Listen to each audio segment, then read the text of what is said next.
Assalamualaikum warahmatullahi wabarakatuh. Sebelumnya izin memperkenalkan diri, nama saya Firda Firdausatul Fuadi dengan NPM 240671240004 dari Program Studi Pendidikan Fisika.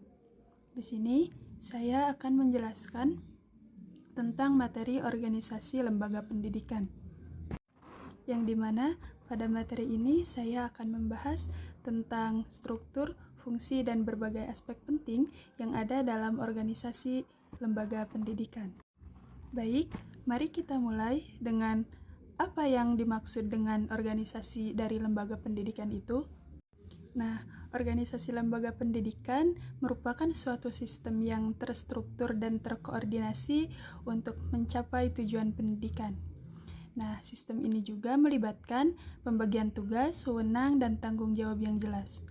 Organisasi lembaga pendidikan memiliki beberapa karakteristik, di antaranya yaitu yang pertama memiliki tujuan pendidikan yang jelas dan terukur, yang kedua memiliki struktur organisasi yang sistematis, yang ketiga ada pembagian tugas dan fungsi yang spesifik, keempat terdapat koordinasi yang baik antar unit kerja, dan yang kelima yaitu memiliki aturan serta prosedur yang jelas dan tertulis.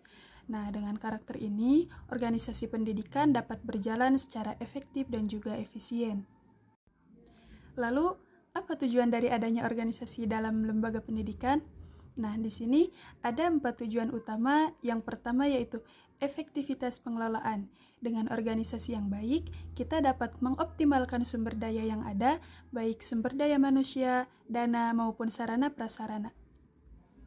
Ini juga akan meningkatkan kualitas layanan pendidikan secara keseluruhan. Kemudian, yang kedua, koordinasi yang baik, di mana organisasi membantu menghubungkan berbagai unit kerja sehingga tidak ada duplikasi tugas atau kesalahpahaman dalam pelaksanaan kegiatan. Selanjutnya, pencapaian visi dan misi. Struktur organisasi yang jelas akan memudahkan institusi untuk mewujudkan tujuan yang telah ditetapkan dan terus mengembangkan mutu pendidikan. Dan yang keempat, akuntabilitas, di mana dengan struktur organisasi yang jelas, pertanggungjawaban setiap unit menjadi lebih transparan dan dapat dipertanggungjawabkan dengan baik. Nah, lanjut. Sekarang, mari kita lihat contoh struktur organisasi pada tingkat sekolah dasar dan menengah. Di puncak organisasi terdapat kepala sekolah sebagai pemimpin tertinggi. Kepala sekolah juga dibantu oleh beberapa wakil kepala sekolah yang membidangi area-area khusus. Ada wakil kepala sekolah bidang kurikulum yang mengurus program pembelajaran, wakil kepala sekolah bidang kesiswaan yang menangani segala hal terkait siswa, wakil kepala sekolah bidang sarana prasarana yang mengelola fasilitas sekolah, dan juga wakil kepala sekolah bidang humas yang mengurus hubungan dengan pihak eksternal. Selain itu juga ada guru mata pelajaran yang melaksanakan proses pembelajaran, guru BK atau konselor untuk bimbingan siswa, tenaga administrasi untuk urusan administratif, dan juga komite sekolah sebagai wadah partisipasi masyarakat. Nah, semua ini bekerja secara terkoordinasi untuk mencapai tujuan pendidikan sekolah. Selanjutnya, untuk perguruan tinggi, struktur organisasinya lebih kompleks, di mana di puncak terdapat rektor atau direktur sebagai pemimpin tertinggi. Rektor dibantu oleh beberapa wakil rektor dengan bidang tugas yang spesifik, di mana wakil rektor pertama atau wakil rektor 1 biasanya membidangi akademik, di mana tugasnya yaitu untuk mengurus kurikulum dan pembelajaran. Kemudian wakil rektor 2 yaitu untuk menangani administrasi umum dan juga keuangan. Lalu wakil rektor 3 yang berfokus pada kemahasiswaan dan juga pengembangan karakter mahasiswa. Dan yang terakhir terdapat wakil rektor yang keempat, di mana mengurus kerjasama dengan berbagai pihak. Di bawahnya terdapat fakultas atau sekolah tinggi yang dipimpin oleh dekan. Nah, setiap fakultas ini memiliki beberapa program studi yang dipimpin oleh ketua prodi. Di tingkat operasional, ada dosen-dosen yang melaksanakan tridharma perguruan tinggi. Selain itu, ada berbagai lembaga, biro, dan unit pendukung yang membantu kelancaran operasional di perguruan tinggi. Nah, selanjutnya mari kita bahas tugas dan fungsi dari masing-masing elemen dalam organisasi pendidikan. yang dimana kepala sekolah atau rektor sebagai pemimpin tertinggi memiliki tugas melakukan perencanaan strategis, mengambil keputusan penting, melakukan supervisi dan evaluasi terhadap seluruh kegiatan institusi. Kemudian, wakil kepala atau wakil rektor bertugas membantu pimpinan dalam mengelola bidang-bidang spesifik sesuai dengan porsi tugasnya, serta menjadi koordinator program di bidangnya masing-masing. Kemudian, guru atau dosen adalah ujung tombak pendidikan, di mana mereka harus melaksanakan proses pembelajaran, melakukan penelitian dan juga pengabdian kepada masyarakat, serta membimbing siswa atau mahasiswa dalam pengembangan kompetensi. Sedangkan tenaga kependidikan mendukung kelancaran operasional melalui administrasi, layanan teknis, dan berbagai dukungan operasional lainnya. Nah, setiap elemen ini sangat terkait dan tidak bisa berdiri sendiri, karena kolaborasi yang baik adalah kunci kesuksesan organisasi pendidikan. Kemudian, dalam mengelola organisasi lembaga pendidikan, ada beberapa prinsip penting yang harus diterapkan, yaitu prinsip pertama adalah pembagian kerja atau division of work. Setiap orang memiliki tugas dan spesialisasi masing-masing agar pekerjaan lebih efisien. Yang kedua, wewenang dan tanggung jawab, di mana setiap posisi harus memiliki kejelasan otoritas dan akuntabilitas dalam melaksanakan tugasnya. Ketiga, kesatuan perintah, di mana setiap bawahan hanya memiliki satu atasan langsung untuk menghindari konflik instruksi dan juga kebingungan. Yang keempat, rentang kendali, di mana seorang pimpinan harus memiliki jumlah bawahan yang efektif agar supervisi dapat optimal. Tidak terlalu sedikit, tetapi juga tidak terlalu banyak. Dan juga yang terakhir, koordinasi. Semua unit harus melakukan sinkronisasi kegiatan dan bekerja sama dengan baik untuk mencapai tujuan bersama.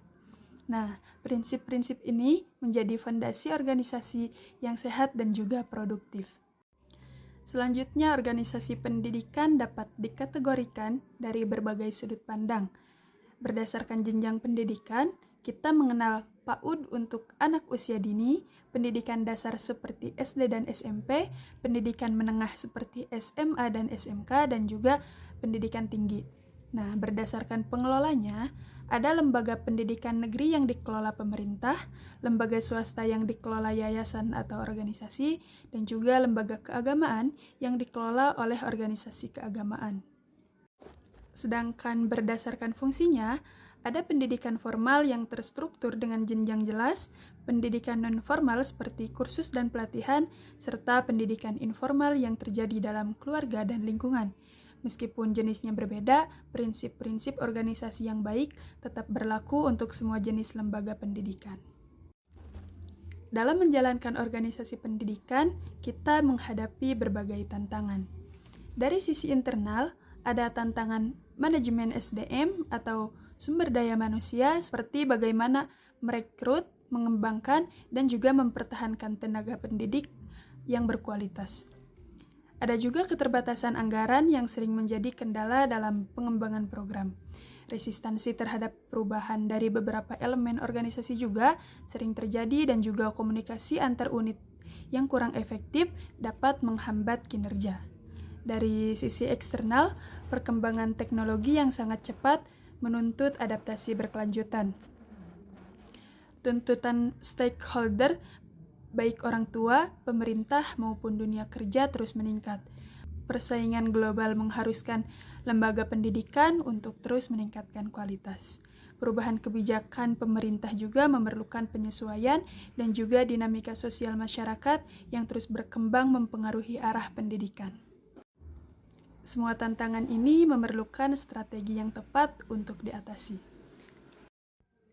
Lalu, untuk menghadapi tantangan tersebut, ada beberapa strategi pengembangan yang dapat dilakukan. Pertama, peningkatan kompetensi sumber daya manusia melalui pelatihan berkelanjutan dan juga program pengembangan profesional. Sumber daya manusia yang kompeten adalah aset terbesar dalam organisasi. Yang kedua yaitu penguatan sistem informasi dengan digitalisasi administrasi dan manajemen berbasis data. Ini akan meningkatkan efisiensi dan akurasi dalam pengambilan keputusan. Kemudian yang ketiga, membangun budaya organisasi yang positif, yaitu untuk mendorong kolaborasi, kerjasama, inovasi, dan juga kreativitas dari semua elemen organisasi. Dan yang keempat, yaitu melakukan evaluasi berkala melalui monitoring dan evaluasi yang sistematis untuk perbaikan berkelanjutan. Organisasi yang baik adalah organisasi yang terus belajar dan juga berkembang. Dengan strategi-strategi ini, organisasi pendidikan dapat terus berkembang dan beradaptasi dengan perubahan zaman. Baik, mari kita simpulkan materi kita pada kali ini. Organisasi lembaga pendidikan adalah sistem terstruktur yang sangat penting untuk mencapai tujuan pendidikan. Struktur organisasi yang jelas membantu efektivitas dan efisiensi dalam pengelolaan. Setiap elemen dalam organisasi, mulai dari pimpinan hingga staf pendukung, memiliki peran dan fungsi spesifik yang saling melengkapi. Koordinasi dan kolaborasi adalah kunci keberhasilan organisasi pendidikan.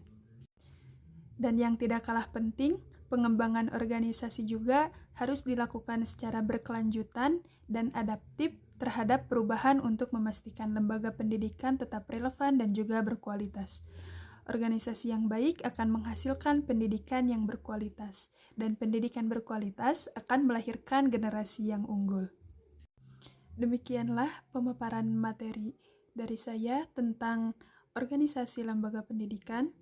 Sebelumnya saya memohon maaf apabila terdapat kesalahan dalam penyampaiannya. Terima kasih. Wassalamualaikum warahmatullahi wabarakatuh.